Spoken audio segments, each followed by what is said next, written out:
আপনি যদি একজন কর্মজীবী হয়ে থাকেন, অর্থাৎ আপনাকে যদি ডেস্কে বসে কাজ করতে হয় অনেক দীর্ঘ সময় ধরে, তাহলে 3টি কাজ ভুলেও করবেন না। আর যদি করে থাকেন তাহলে আপনি জেনে নিন যে কিছুদিন পরে আপনি দীর্ঘমেয়াদী কোমর ব্যথায় ভুগতে যাচ্ছেন।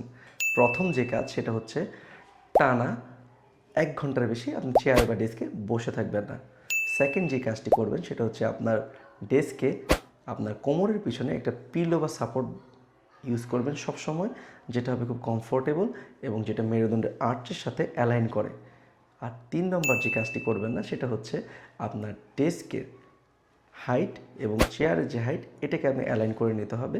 অর্থাৎ আপনি যদি যেই অফিস ডেস্কে বসে কাজ করবেন সেটা যেন হাইটটা মেনটেন হয়, অর্থাৎ আপনার ডেস্কে যদি কোনো কম্পিউটার থাকে সেটা যেন চোখের অ্যালাইন বরাবর থাকে, এবং আপনার যদি লেখালেখি করতে হয় সেই ক্ষেত্রে ডেস্কের হাইট এবং চেয়ারের হাইটটা যেন সবসময় সামঞ্জস্যপূর্ণ হয়। এই 3টি কাজ যদি করা যায় তাহলে আশা করা যায় আপনি ডেস্ক করার জন্য কোনো দীর্ঘমেয়াদী কোমর ব্যথায় ভুগতে যাচ্ছেন না।